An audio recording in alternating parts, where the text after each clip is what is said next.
Asamblea escuchará un discurso del primer ministro de la República Islámica de Pakistán, Su Excelencia Imran Khan. Pido protocolo que acompañe a Su Excelencia. Tengo el gran placer de dar la bienvenida al señor primer ministro de la República Islámica de Pakistán, a quien invito a dirigirse a la Asamblea General.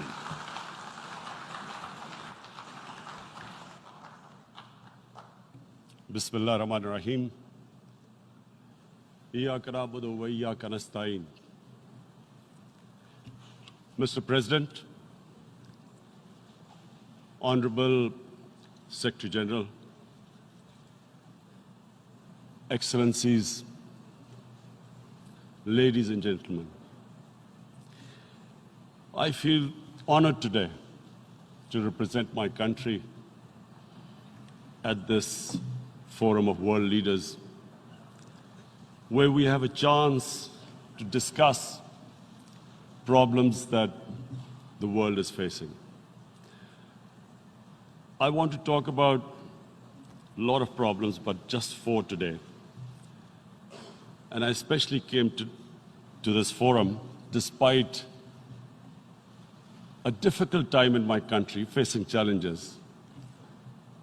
I would not have come, but because I feel that there are some very urgent problems which the world must address. So first of all, I start with climate change. So many leaders have talked about climate change. But Mr. President, I feel that there is a lack of seriousness. Perhaps world leaders some of the leaders who can do a lot, do not realize the urgency of the situation. We have a lot of ideas, but as someone said, ideas without funding is mere hallucination.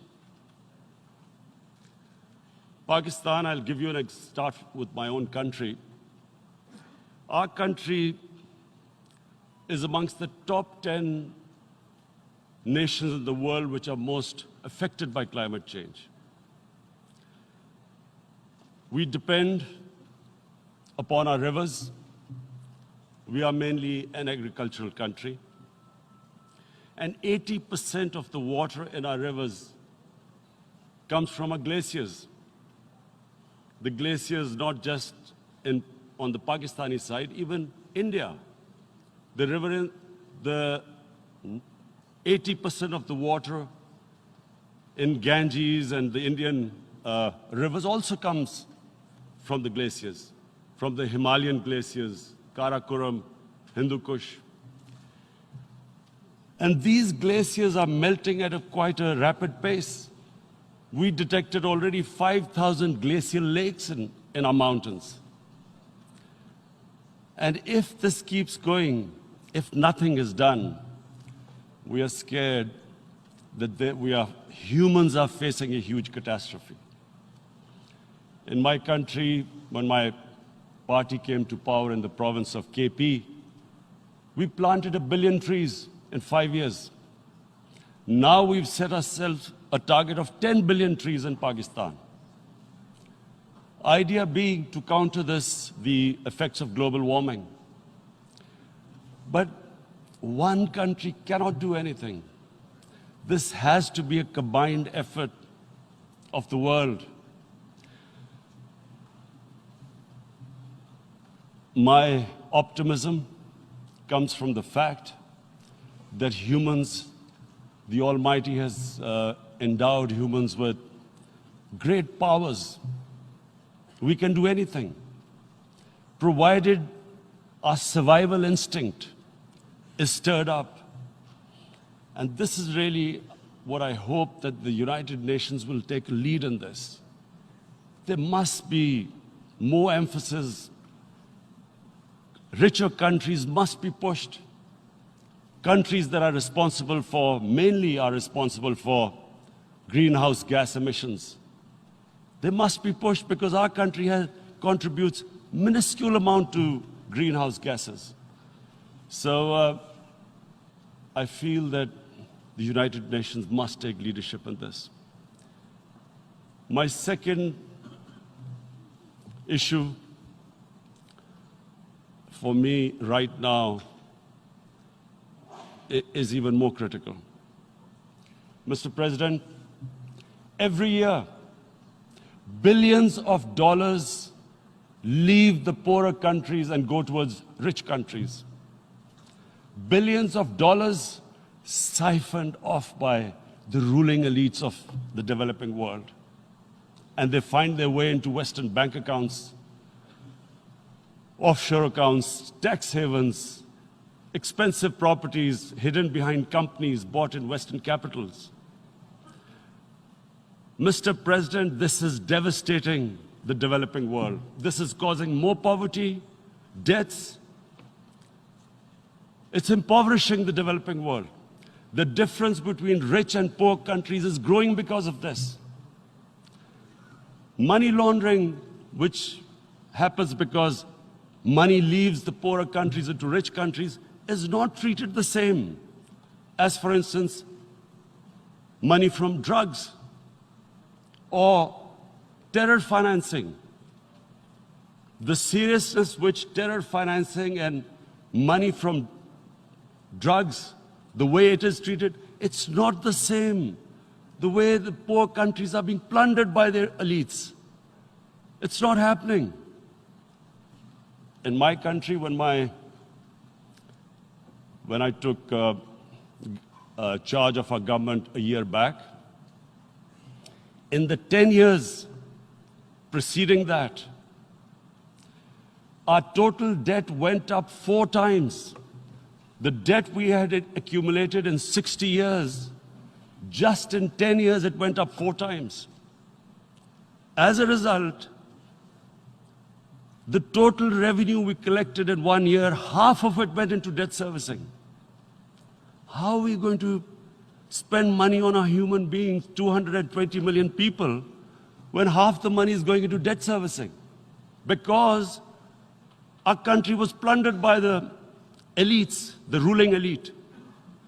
And easily they could get the money out. And when, Mr. President, we located properties in Western capitals bought by this money through corruption and money laundering, located the properties of these corrupt leaders, we find it so difficult to retrieve it.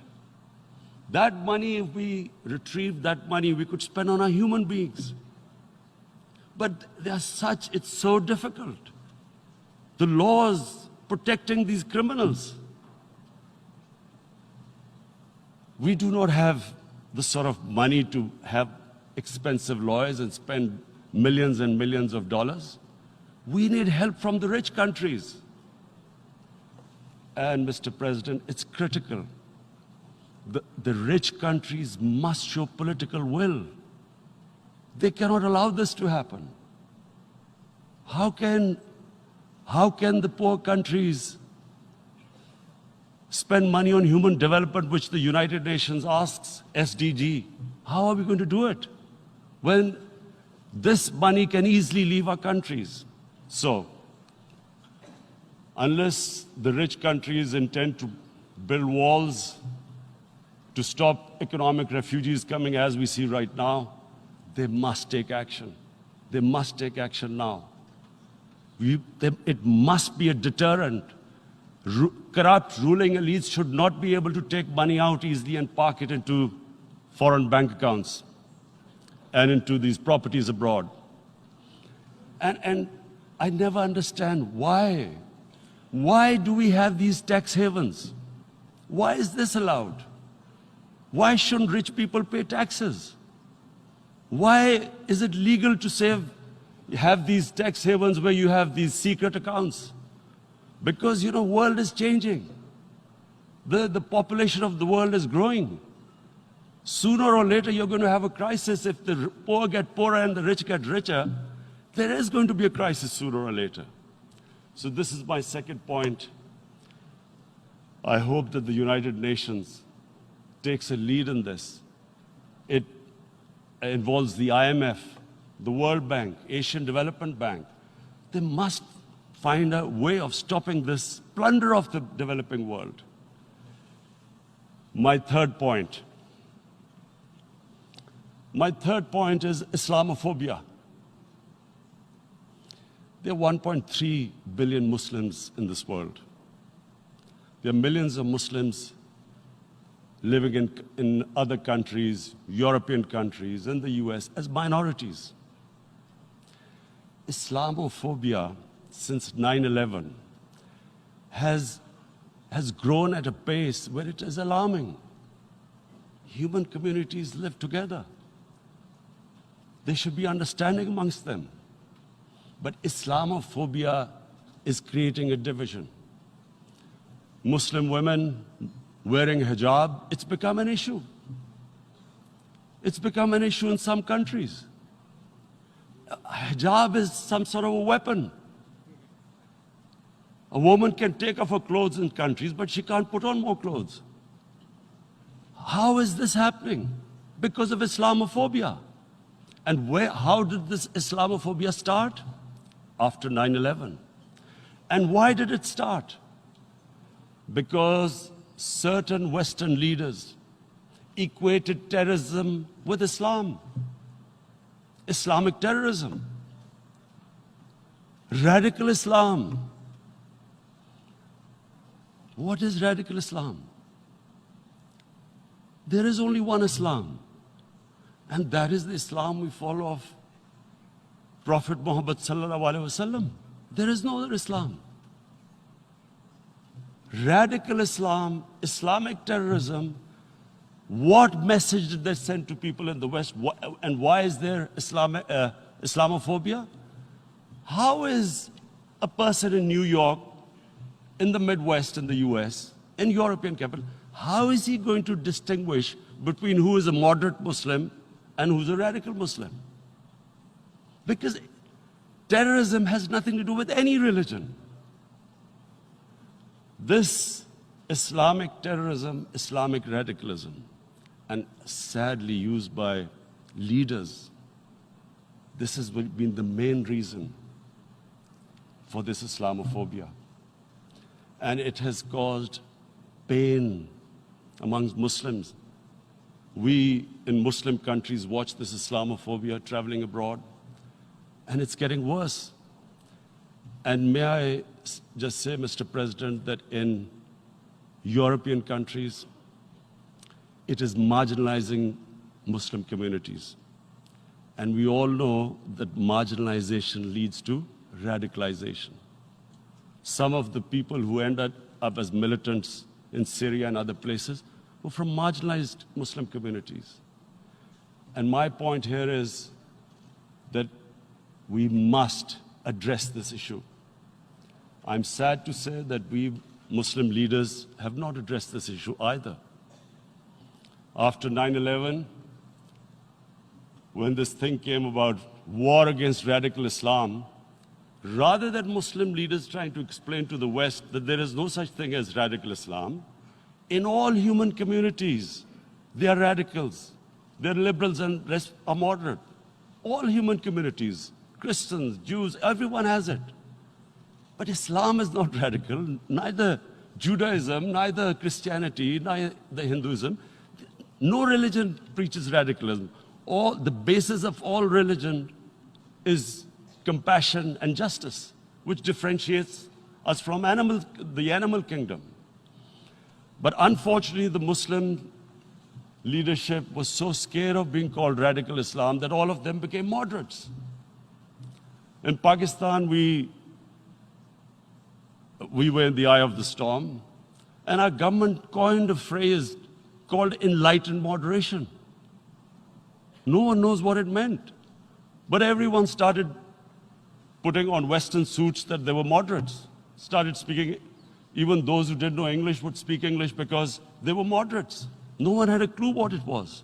Because we, in the Muslim world, did not explain to the West that there is no such thing as radical Islam. One of the reasons why after 9/11, Islam was supposed to be equated with terrorism was suicide attacks. Because the 9/11 bombers did a suicide attack, all sorts of theories came up that the Muslims are involved in suicide attacks because they will get virgin in heavens. Some came up with, what about women, suicide attackers? So this bizarre thing happened. No one explained. Suicide attacks and Islam were equated. No one did research that before 9/11, the majority of suicide attacks in the world were by Tamil tigers, who were Hindus. No one blamed Hinduism, and quite rightly. What has Hinduism got to do with what desperate people were doing in Sri Lanka? We all know about, we've seen films about Japanese kamikaze pilots at the end of the Second World War doing suicide attacks. No one blamed the religion. But here we were trying to prove we were moderates and not explaining to the West. But the most important thing I wanted to say here today, in explaining this Islamophobia, Mr. President, and I feel it's very important because I've spent, because of I played professional sport in England, I spent a lot of time there. So I know how the Western mind works and how West views religion. So where the misunderstanding about Islam came. And one of the reasons it caused Islamophobia. That was, in 1989, this book was published, maligning, insulting, ridiculing our Prophet Muhammad sallallahu alaihi wasallam. And there was a reaction in the Muslim world. The West couldn't understand what was the problem.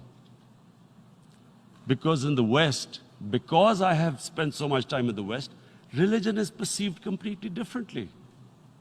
They don't look upon religion like we do. And so, Islam was supposed to be an intolerant religion. It was against freedom of expression. And Islam took a real beating 30 years ago. I still remember it became a watershed. And every 2 or 3 years, someone would malign our Prophet, peace be upon him. There would be a reaction by the Muslims. And again, it was Islam, an intolerant religion. Again, this time, I blame a certain section of the people in the West who deliberately provoked this, knowing the impact it would have. But the majority of the people in the West didn't understand. This is where, again, Muslim leadership let the Muslims down. We should have explained to them what our Prophet, peace be upon him, means to us. So in 1 minute, I'll try and explain what he means to us.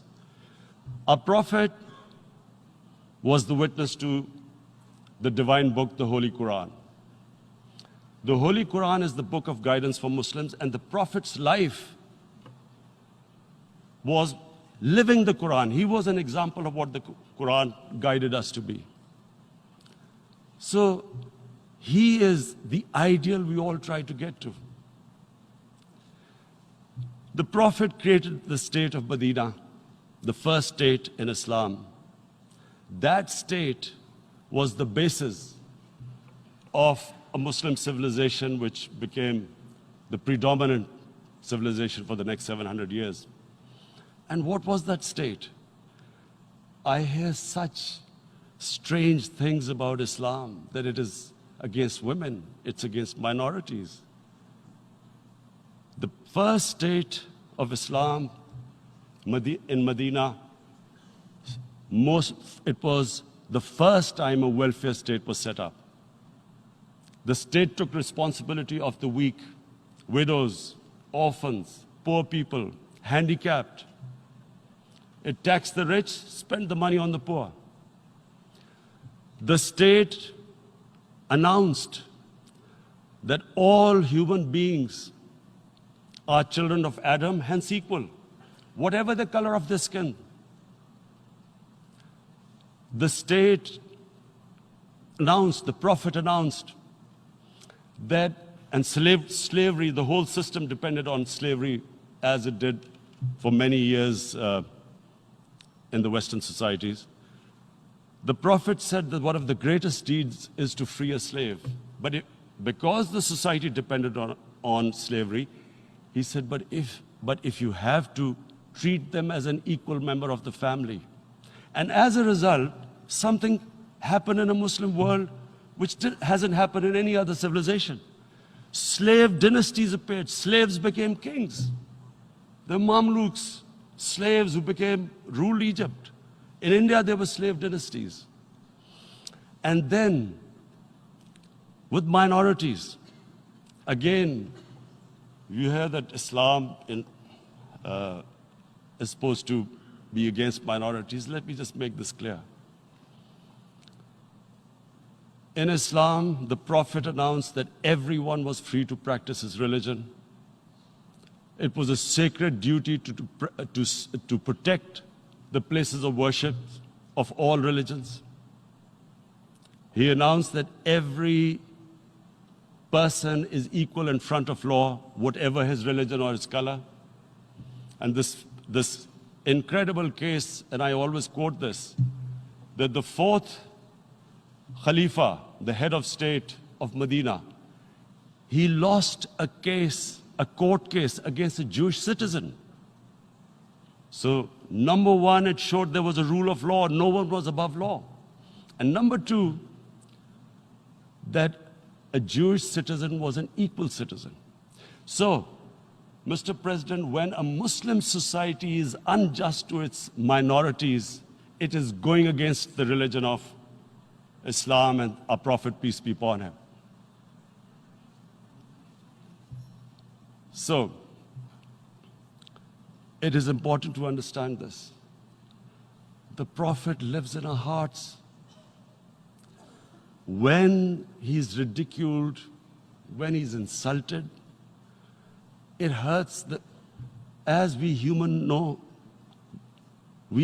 beings understand one thing, the pain of the heart is far, far, far more hurtful than physical pain. And that's why the Muslims react. And I always thought that if I ever had the stage, I would try and explain this to the world community, especially to the Western community, because having lived in the Western community, people didn't understand this. When I first went as a teenager to England, there was a comedy film on Jesus Christ. It's unthinkable in Muslim societies.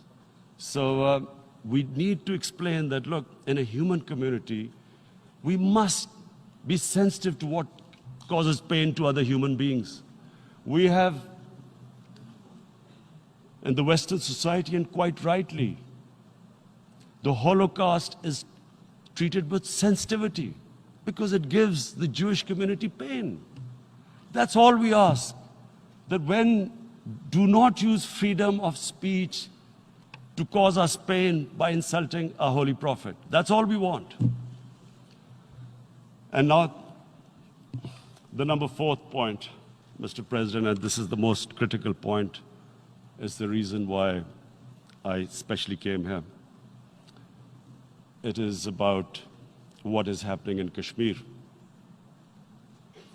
Before I go on this, I want to make one thing clear. That when we came to power, my first priority was that Pakistan would be a country which will try its best to bring peace.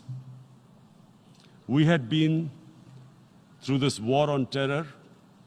We joined the United States war on terror after 2001.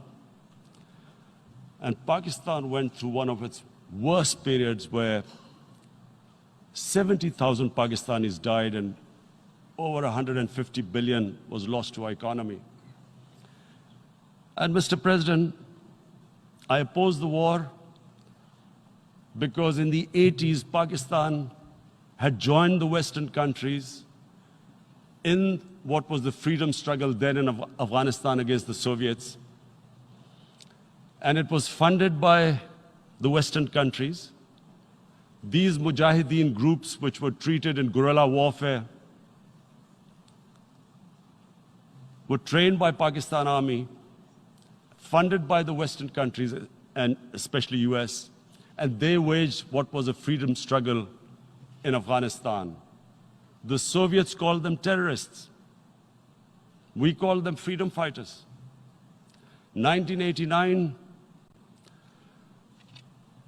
the Soviets retreated. The Americans packed up and left. Pakistan was left with these groups. Come 9/11, Pakistan joined the United States in this war on terror. And now our government was supposed to, the reason why I opposed joining this war, because here we had indoctrinated them in jihad, meaning freedom struggle against foreign occupation. Now, because we had joined the US, and the US had occupied Afghanistan, now we were supposed to tell them that, no, this is not freedom struggle and jihad, it's terrorism. So that's why I tried to tell then government that, stay neutral because you will have leverage over them. You will be able to control them. But if you join them, you become collaborators and they will attack you, which is what happened. They turned against us. We went through a nightmare. 70,000 people killed in a war we had nothing to do with. No Pakistani was involved in 9/11. Taliban were in Afghanistan. Al-Qaeda was in Afghanistan. What had we to do with it? 70,000 Pakistanis died. So when we came to power, we decided that we would dismantle what was left of these groups. And this decision was taken not just by us, but by all the political parties in Pakistan. Unfortunately, they didn't implement it. So we came to power, we decided to implement it, and we dismantled whatever was left of the groups. And I know that India keeps accusing us that there are these groups there. I would like the United Nations to send observers, see for themselves what we've done. No Pakistani government would have dared to do this because it would have created strife. But we decided that there would be no militant organizations in Pakistan. So I need to give you this background and to what I'm going to say later on. And secondly, we started mending fences. I invited the Afghan president. We developed a relationship with Afghanistan. We had problems with Iran. We mended fences there. And then India. Now let me just give you a little background about my relationship with India. Because of cricket, and cricket being it's a passion in the subcontinent, I had great following in India. I have friends in India, and I loved going to India. So immediately, when my party came to power, the first thing we did was to immediately reach out to India. And I spoke to President Modi and I said, look, we have similar problems. Climate change, poverty, let's get together. Let's resolve our differences through trade. Let's build a relationship on trust. Prime Minister Modi told me that, there were terrorist attacks from Pakistan. I said, we have problems with you. There are terrorist attacks, which we know are instigated by India in Balochistan. We caught a spy, Kulbhushan Yadav, who admitted what the sabotage going on in Karachi and Balochistan. So we said, look, let's leave that behind. Let's move forward. Our main priority should be our people. The highest number of poor people live in the Indian subcontinent. Unfortunately, didn't make any headways. Our foreign ministers were supposed to meet on this in the UNGA last year. India cancelled it. We thought that it's their election coming up. It's a nationalist, ultra-nationalist party. It doesn't want to cozy up to Pakistan. So we thought, okay, we'll wait till the elections. Meanwhile, a 20-year-old Kashmiri boy, whose father said was radicalized by the security forces in Kashmir, blew himself up on an Indian convoy. Immediately, India blamed us. I spoke to the Indian public on television. I said, if you give us any iota of proof, we will immediately take action, because we've clamped down on these groups. Rather than sending us any proofs, they sent their jets in, they bombed us. We retaliated. A jet, 2 of their planes were shot down, 1 pilot bailed out in Pakistan. We immediately returned the pilot, saying that, look, we do not want any escalation. Rather than taking that as a peace gesture, the entire campaign, almost the entire campaign of Mr. Modi in the election was how he had taught Pakistan a lesson that jets had killed 350 terrorists. Complete lie. They had just killed about 10 trees of ours, which was quite painful given that, we are growing all these trees. He then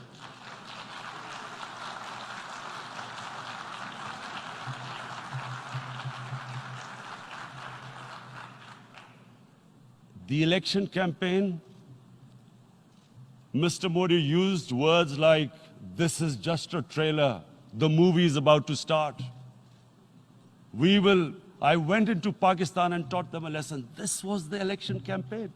Okay, so we thought, us politicians make all these statements to win elections. So, okay, after elections, we'll get back to our normal relationship. Well, the moment the elections ended, we approached India. No response, but then we discovered they were trying to push us in the FATF blacklist to bankrupt us. That's when we realized there was an agenda. And that agenda became obvious on the 5th August when India went against 11 United Nations Security Council resolutions, which say that Kashmir is a disputed territory and the people of Kashmir have the right of self-determination. They went against that. They went against Simla Accord, which is about bilateral, sorting out our differences through bilateral means, went against that. They actually went against the Indian Constitution. Illegally, they revoked Article 370, which gave Kashmir the special status. They got an extra 180,000 troops there. Total number of security forces in Kashmir now are 900,000. And they put 8 million people of Kashmir under curfew.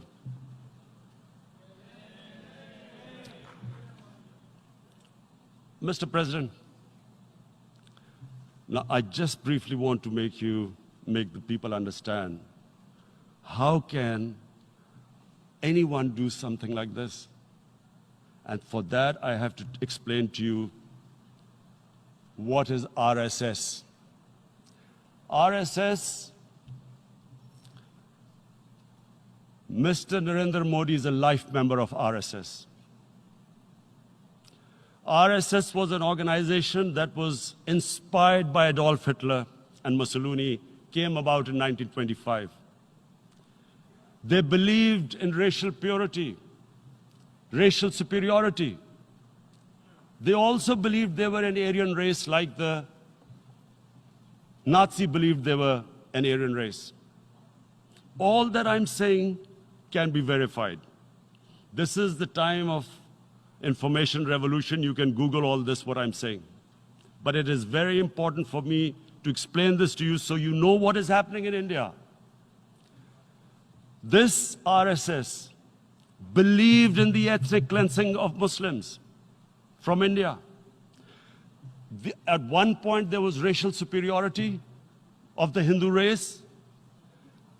Secondly, it was hatred for the Muslims and for the Christians, because they believed that this golden age of Hindu civilization was stopped because of Muslim rule centuries back and then the British rule of India. So it was racial superiority and hatred for Muslims and Christians. This is openly stated. You look at the founding fathers of RSS, Golwalkar and Savarkar. Just Google them and you'll find out. And this ideology of hate is what murdered the great Mahatma Gandhi in 1948. It was this ideology of hate that made Narendra Modi in 2002 do a pogrom against Muslims in Gujarat when he was the chief minister. He allowed 3 days for these RSS goons who were inspired by the Hitler brown shirts. They actually wear brown shirts. This RSS, the Congress Home Minister gave a statement that in RSS camps, terrorists are being trained. And these terrorists butchered 2,000 Muslims and 150,000 Muslims were made homeless. Narendra Modi could not travel to the US because of that. And I need to make you understand this background before I explain to you that what sort of a mindset would lay siege to 8 million people with 900,000 troops. Women, children, sick people, locked in as animals. In fact, of what I know of England, if 8 million animals were locked in, the RSPCA would have made a lot of noise about it. These are human beings.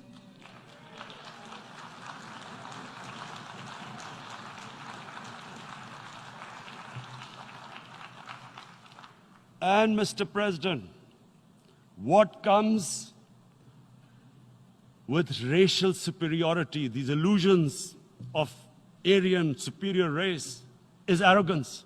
The two go together. And it's arrogance that makes people make mistakes and do stupid things. Cruel things like what Narendra Modi has done. It's sheer arrogance. And it's arrogance that has blinded him from the fact that what is going to happen when the curfew is lifted. Has he thought about it? This hasn't been thought through. What is he going to do when he lifts the curfew? Does he think that people of Kashmir will quietly accept the status quo because India has changed the constitution and taken away the special status? They'll accept that? Mr. President, 100,000 Kashmiris have died in the past 30 years because they were denied the right given by the United Nations, the right for self-determination. 100,000 have died and 11,000 women have been raped. There are 2 United Nations human rights reports on this. The world hasn't done anything because India is a huge market, 1.2 billion people. Sadly, the material prevails over the human. But this has serious consequences. Again, I repeat, that's why I'm here. Look, what is going to happen when the curfew is lifted will be a bloodbath. The people will come out. There are 900,000 troops there.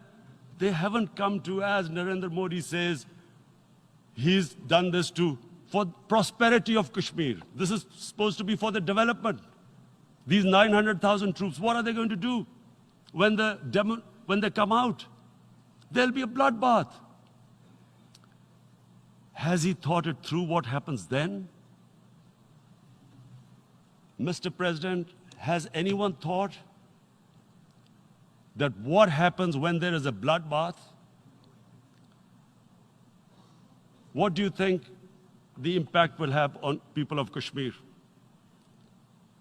What do you think they will think? The way they have been boxed in their houses, treated like worse than animals, no rights. Thousands of all the political leadership has been arrested, taken out of Kashmir. Even those Kashmiri leaders who were pro-India have been taken out. 13,000 boys have been picked up and taken to God knows which destinations. So what do they think? What will the people of Kashmir do when they lift the curfew? They will be out in the streets. And what will these soldiers do? They will shoot them. They've already used pellet guns, blinded young boys. In the last 6 years, the 5 years, the oppression that has gone on in Kashmir. And so, Kashmiris will be further radicalized. Mr. President, there will be another Pulwama. And guess what? India will blame us. They're already blaming us. They're saying all this is happening because of Pakistan.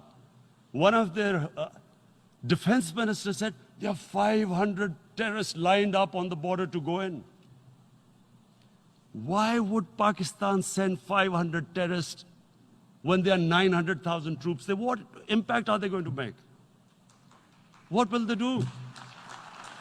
And why would? Don't we know that the moment there is some terrorist attack, all that will happen is there'll be further cruelty and oppression of the people of Kashmir.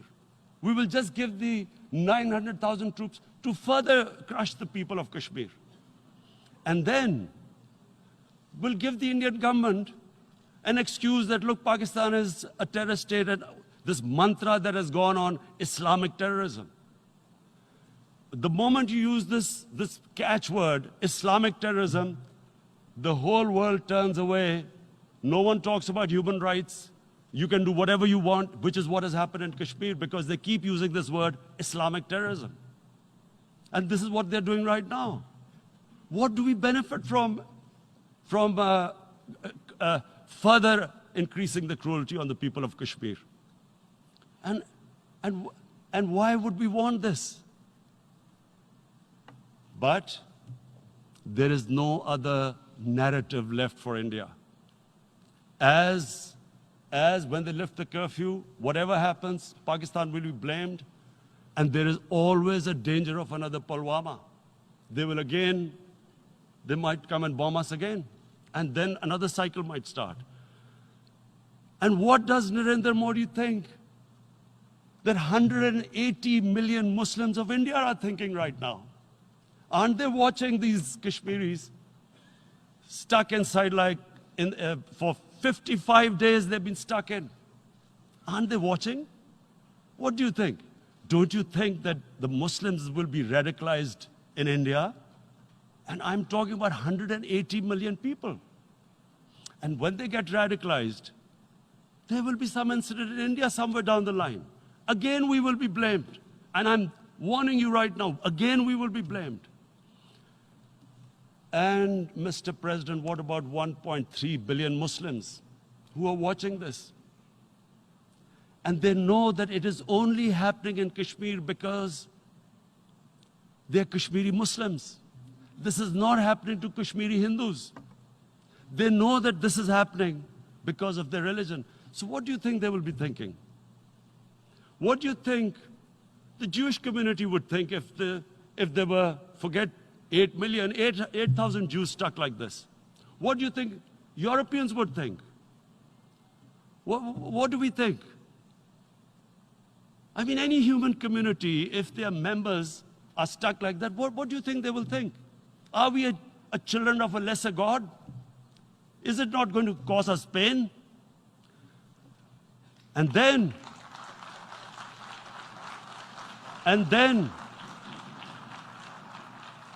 I'll tell you what will happen.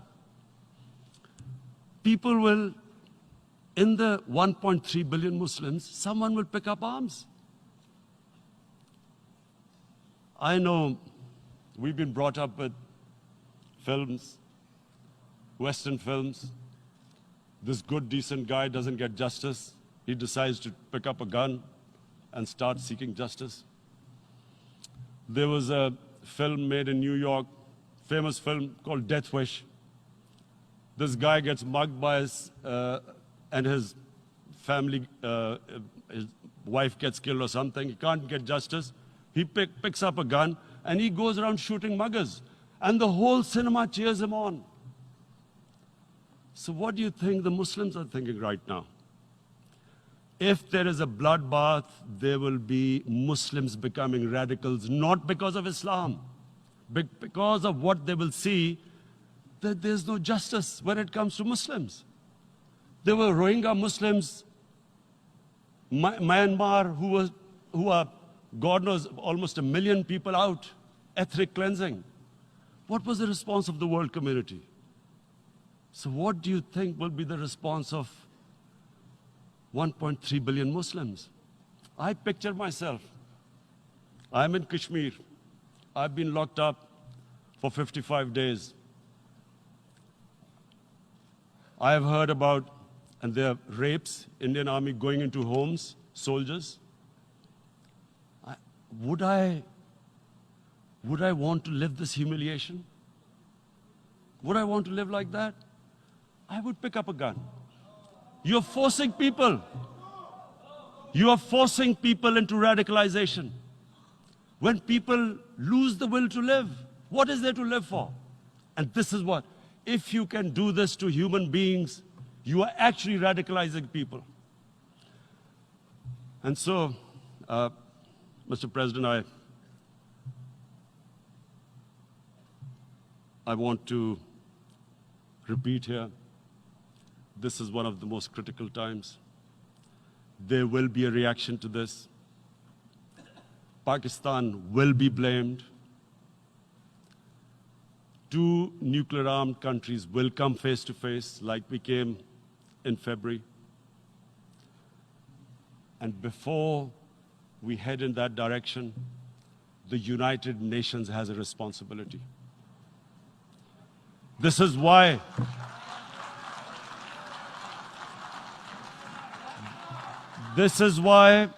the United Nations came into being in 1945. You were supposed to stop this happening. I feel we are back to 1939, Munich. Czechoslovakia has been taken, annexed. What is the world community going to do? Is it going to appease a market of 1.2 billion, or is it going to stand up for justice and humanity?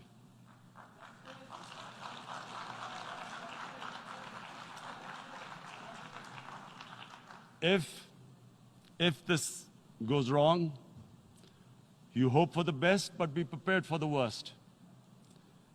If a conventional war starts between the 2 countries, Mr. President, if a conventional war starts, and anything could happen, but supposing a country 7 times smaller than its neighbor is faced with the choice, either you surrender or you fight for your freedom till death, what will we do? I ask myself this question. And my belief is, La ilaha illallah, there is no God but one. And we will fight. And when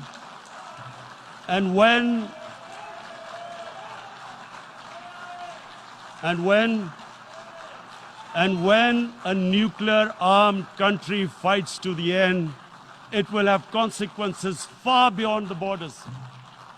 It will have consequences for the world, which is why I repeat I'm here. Because I'm warning you, it's not a threat. It's a fair worry that where are we headed? And I've come here to tell the UN, you've got to, this is a test for the United Nations. You are the one who guaranteed the people of Kashmir the right of self-determination. They are suffering because of that. And this is the time. This is the time not to appease like in 1939 appeasement took place. This is the time to take action. And number 1 action must be that India must lift this inhuman curfew, which has lasted for 55 days. It must